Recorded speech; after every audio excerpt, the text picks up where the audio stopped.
It's the start of day 142. About to get picked up by Boosted and his girlfriend Ashley. Gonna do the Kinsman today, 16 miles. Just like take our time, enjoy that.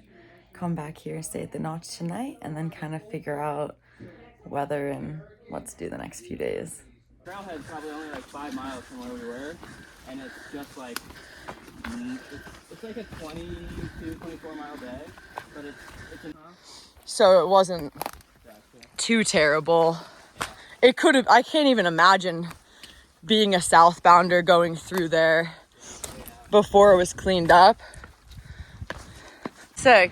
I feel like that was is that the resort in Lincoln? Yes. With the big red roof? It's kind of right next to it. Yeah, it was next to the grocery store. I was like, what is that? Perfect weather for it.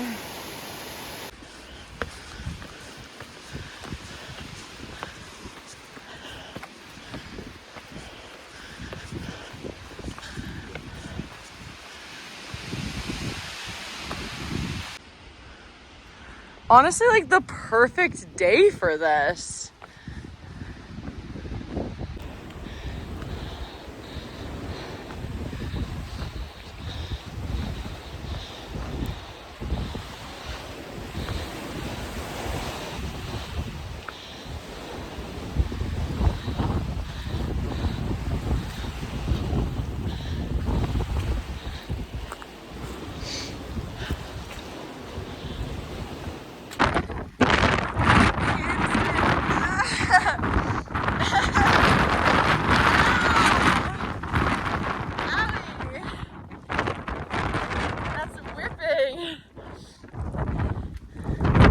Okay. It just would make me, I would just be nervous. I wonder what height they're I doing. know. Those 2 kids. No. No. This is wild. So like, there has to be another building outside for like bunks. Oh, yeah, it's right there. Because it was so... Hi. Oh, what a cutie. Yeah.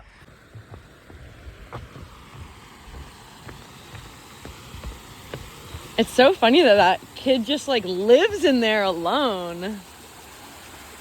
What a cool life.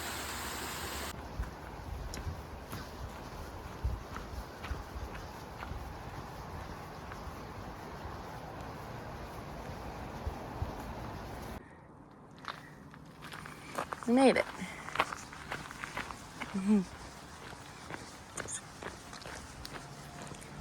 Slack pack is over just after 4. Headed into town. Hey, how's it going? Good.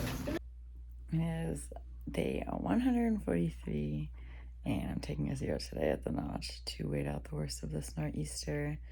It seems like it snowed about 4 inches last night, at least on like Mount Washington and the higher peaks, but I'm still feeling pretty optimistic that tomorrow the wind looks doable. I would say like maximum will hopefully be 20 to 25 miles per hour. And the worst part of the day is going to be Lafayette.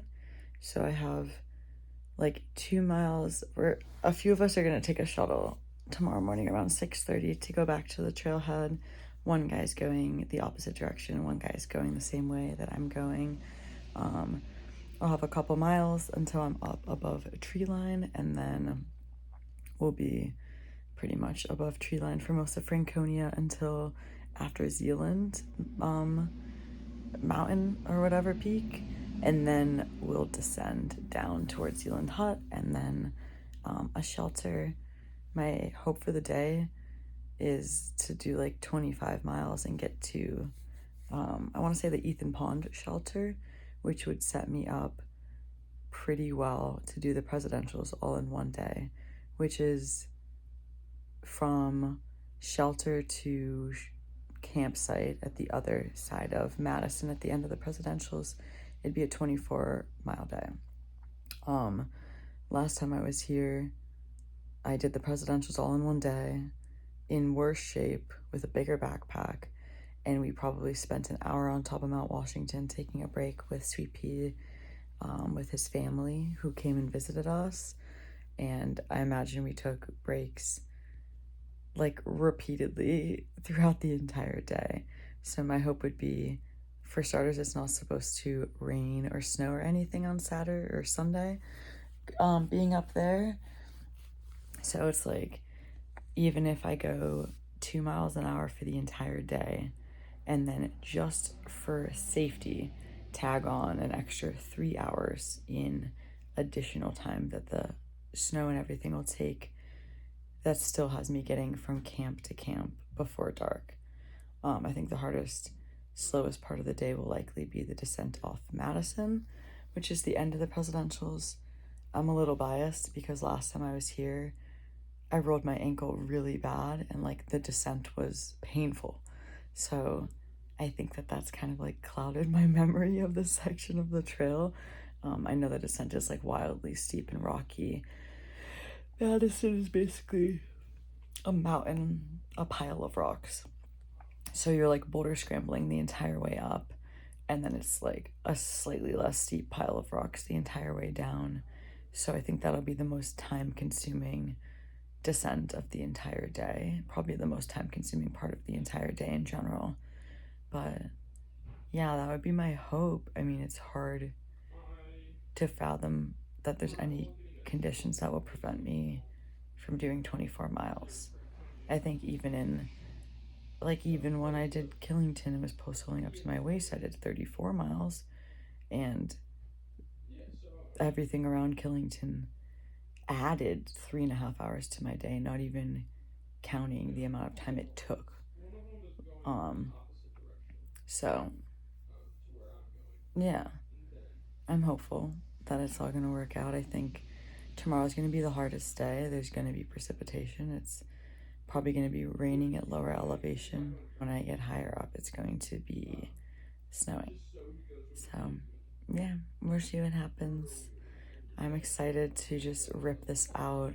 Best case scenario, 3 hard days, and I'm in Gorham Monday night. So we will see. But today, I'm doing YouTube stuff, I'm doing writing, I'm resting, I'm preparing emotionally.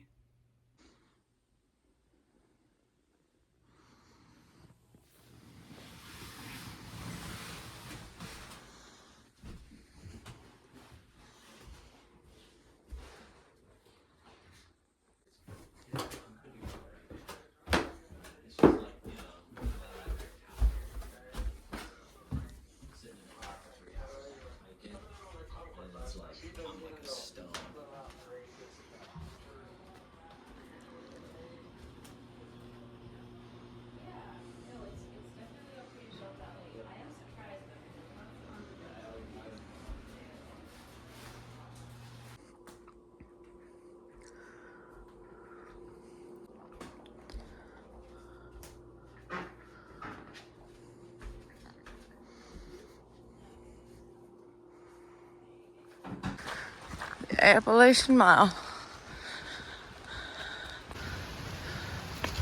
I'm doing too much.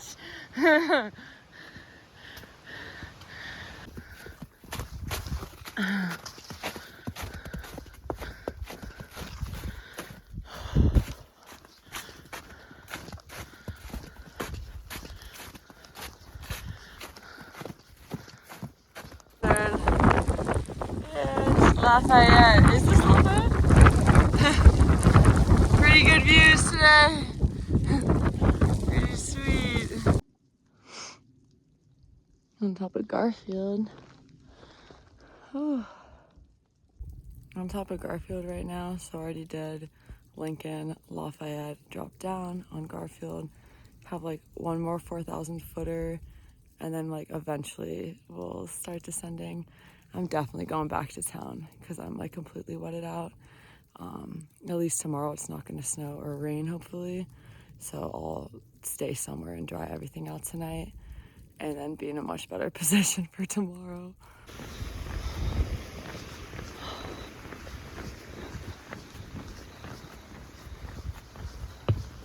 Hello from the end of the day. Apologies, I got very little footage today, but it was physically impossible. There were so many times when the amount of snow and just like the terrain and the conditions was so crazy that all I wanted to do was pull my phone out, but I was like soaking wet, and my phone was in a Ziploc bag in my pocket of my rain jacket, and I was wearing gloves and like rain glove covers. So the process of every time I pulled my phone out, I had to like find something dry and wipe the lens so that I could take like a video or a picture. So I mean, I did it like a few times today, but as the day went on, it just wasn't feasible anymore. So definitely want to give like an update on today. Things are still kind of in motion. I'm not exactly sure what is going to happen. Obviously, you can tell I'm in a bed. I'm in town. Thankfully, like, I'm very grateful for the ability to move quickly, even in like terrain where sometimes you're going 1 mile an hour, which like there were many times today when I was going that slow. The terrain was unfathomable. Honestly, it was hard to put into words. Let me just try to run through the day. So everything was great. Got dropped off at the trailhead by a shuttle lady. It was 2 hikers who were at the hostel, Blue and Fishhead. Blue was going the same way as me, and Fishhead was going the opposite direction to do the Kinsman. And I kind of figured I wouldn't really see Blue for most of the day because his like goal for mileage was, I want to say like 10 or 15 miles or something like that. So, and when I got to the trailhead, this girl, Katie, or her trail name is Ibex, she had like reached out on Instagram, and she's like around this area and hikes all the time, and she wanted to come out and meet me. And the cool thing is, like, if you know anything about the White Mountains, Ibex has done the grid, which means she's hiked all 48 4,000 footers once a month for a year. So like 48 in January, 48 in February, 48 in March. So she's done like all of these. I think besides one, literal one mountain, she's done all of these mountains 12 times. So she's done 570 something 4,000 foot climbs, which is exciting because like at first when she reached out, I was like a little nervous that I was like, we don't know each other, so I like felt bad. I didn't want someone to come out and like have the intention of hiking together, and on a bad weather day where like my goal was to physically go as quickly as possible and probably never stop and take a break because the weather wasn't really going to allow it. But the amazing thing is, like, Ibex is a friggin' beast, and most of the day she was out in front, like going much faster than I could keep up with because she just climbs these mountains constantly. And gosh, my arm is like so shaky. And also, I have a ton of gear right now. Like, I was carrying 4 days of food. I added more warm layers, micro spikes, hot hands. I picked up a pair of leggings from Sugar at the Notch Hostel, all kinds of stuff. Like, my bag really has never been heavier. So the balance, like, she was so fast. And it was a really great start to the day. Like, no complaints. Crazy climb. I mean, when you start going up Franconia, I think like the steepest, hardest part of like the entire thing is the first few miles. Like, you go up thousands of feet kind of just to set a base, and then you're going up, down all day over these different 4,000 foot climbs. I think you do 4 or 5. I would have to count them out by name, but it was good. I mean, once you got up above 2,500 feet, there were patches of snow kind of near, like, it started around the Liberty campground area, and then you go up, there's a junction to a 4,000 footer. It's off trail. I did it last time, didn't do it this time. And then you just kind of like, we're cruising, and then we eventually put some more layers on. It was cold, and then you go up Lincoln, which wasn't like too bad of a climb just because you're already like, you've already climbed so much, you're sort of up there. And there was a lot of snow, probably I would say 4 inches, but because of wind, there were areas where it was like more drifted and deeper, and like you sunk probably closer to a foot, but that wasn't all the time. Oh, before Lincoln, there's like Little Humpback or something like that, another climb, but it's not a 4,000 footer. But then, yeah, you're just like up on the ridge, super exposed. I will say around this time, I was pleasantly surprised by the wind. It really wasn't too bad. I had like expectations that it was going to be so bad. But the snow was just crazy. It was like really nice to be with somebody else because there were tracks in the snow for a while. But once we got to Lafayette, which is the next 4,000 footer, it's actually like 5,200 feet. The tracks ended. Everyone who went out for the day turned back. So we were breaking ground, which is fine. But if you've ever been up there, like it can be difficult to navigate that terrain. And then sometime around Lafayette, the wind definitely picked up. The snow was a lot deeper.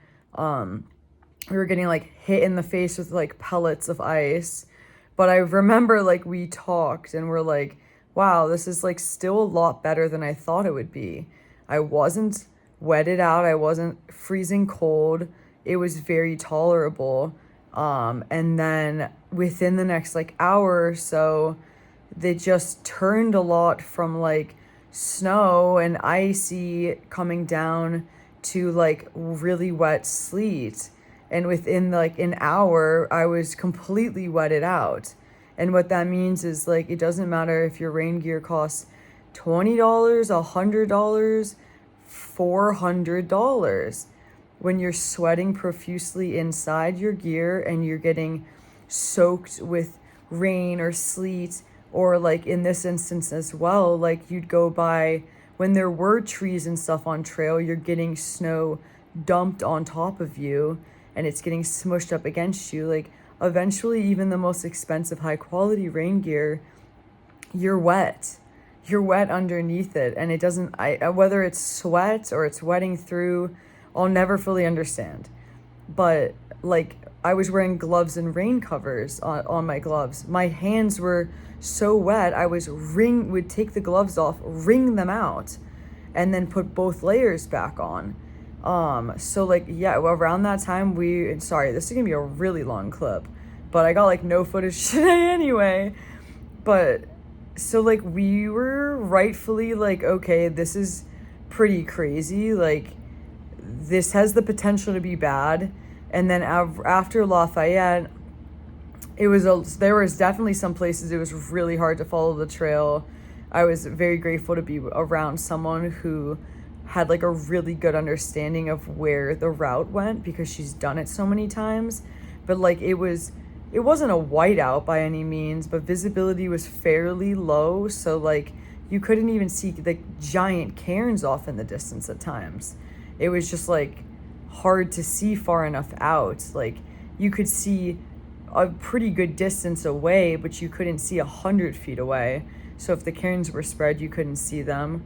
So we came off of there, and then you descend a ton below tree line, which was really nice.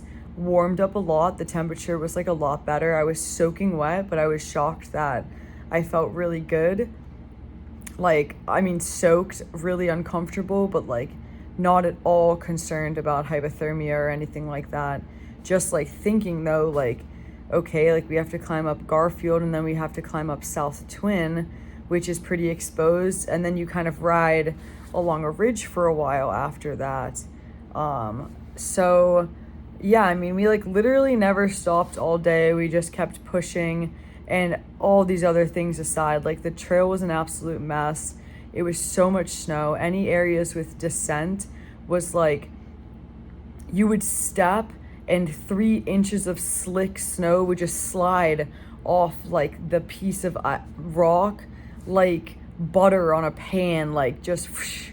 And oh my gosh, there were so many times when I almost fell. I probably fell like 5 times today, just never like significantly.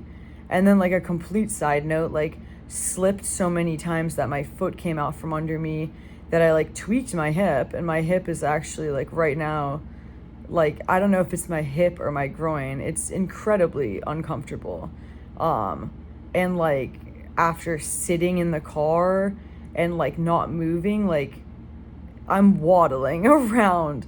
So like I'm genuinely a little bit concerned that it might have to take an entire day to feel better. I can't even say, and that's just a side note.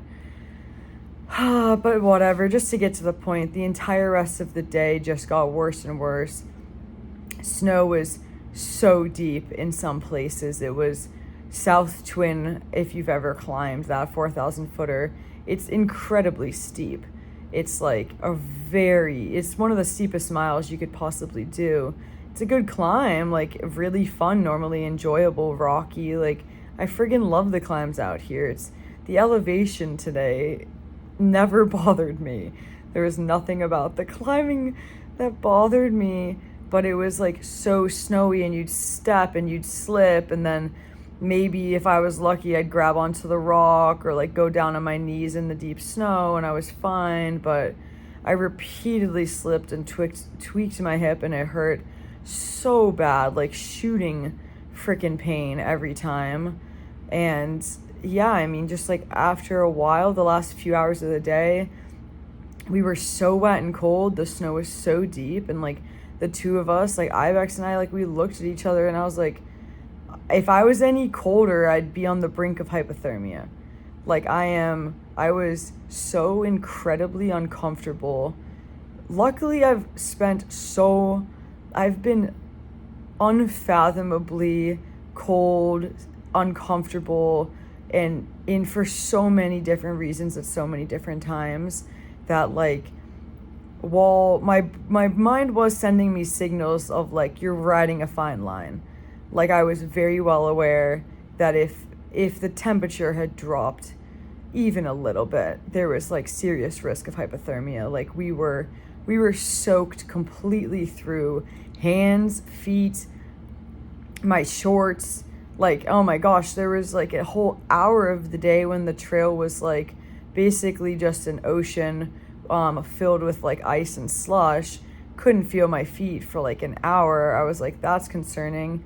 And then you couldn't avoid stepping in it. Like right now, my feet are fine. I'm fine. I have absolutely no frostbite, no anything. I didn't have hypothermia. Like, I don't know. It could have been a lot of things, but it wasn't. But like, I don't have full feeling in my feet right now. Like my feet were numb and wet for so long today that like they have like a weird like pins and needles-y feeling right now. Because they've only been dry for like an hour or something.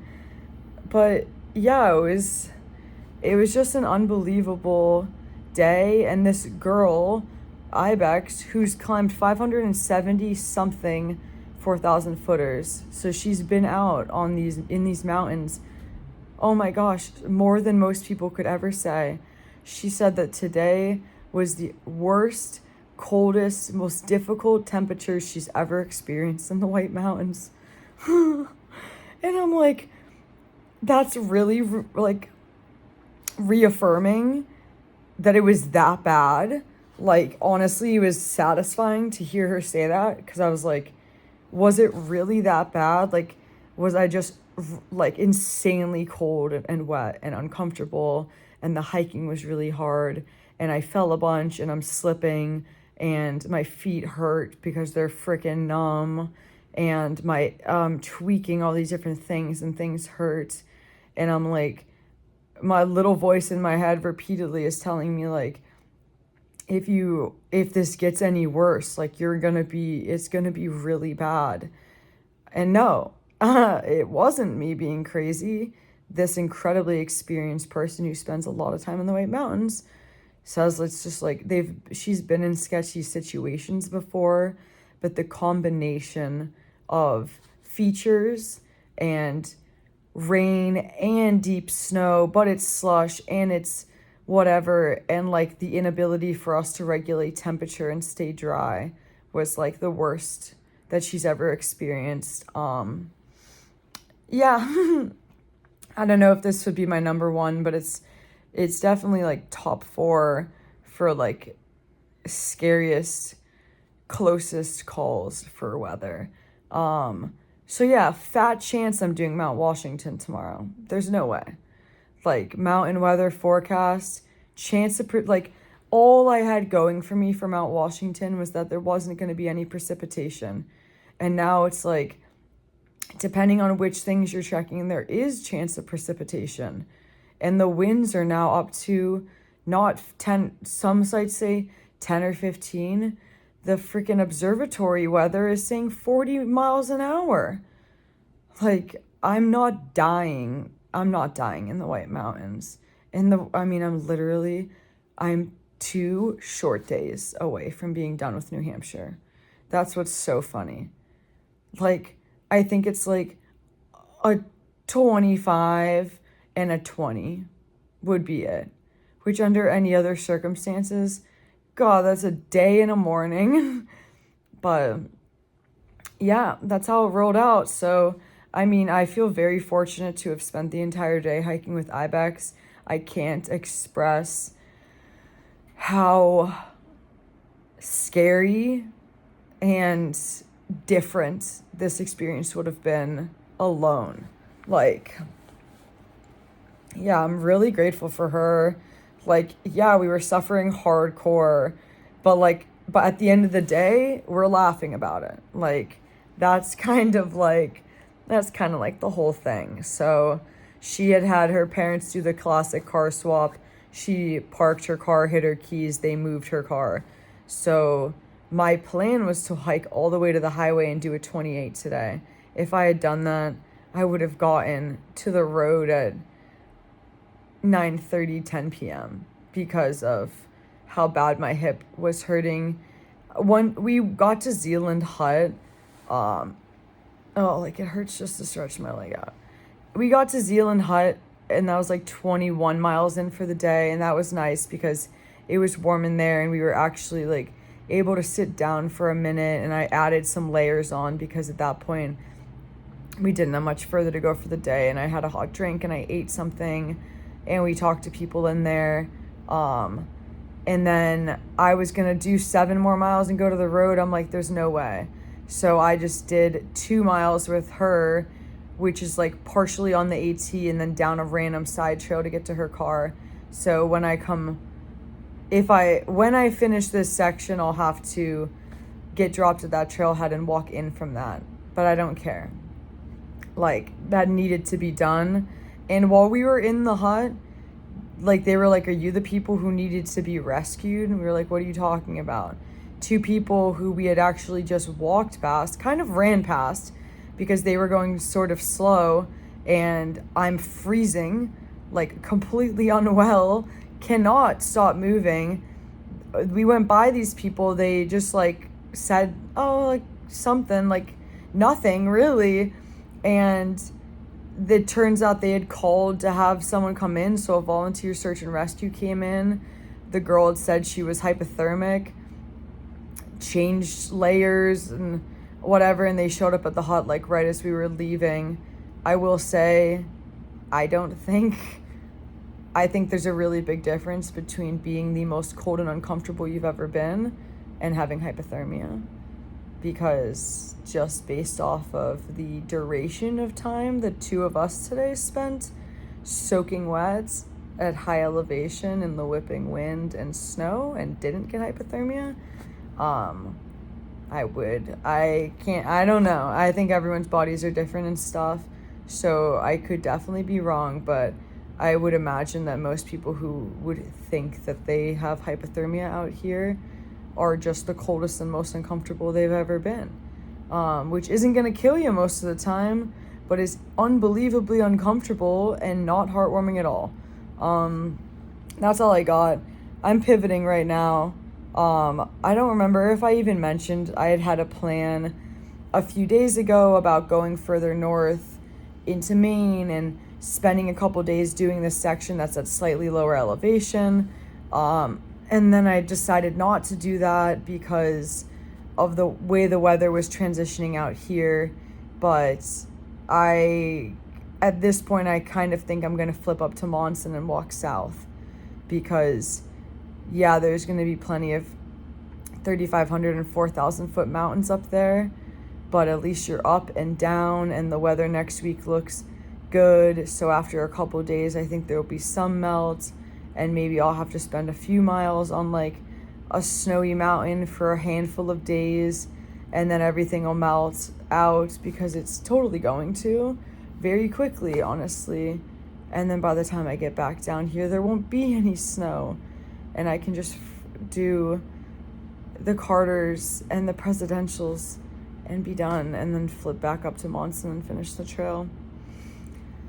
But yeah, I'm in a room. We got to Ibex's car and she drove me into North Conway, and I got dinner, and I've just been hanging out. I'm so sore.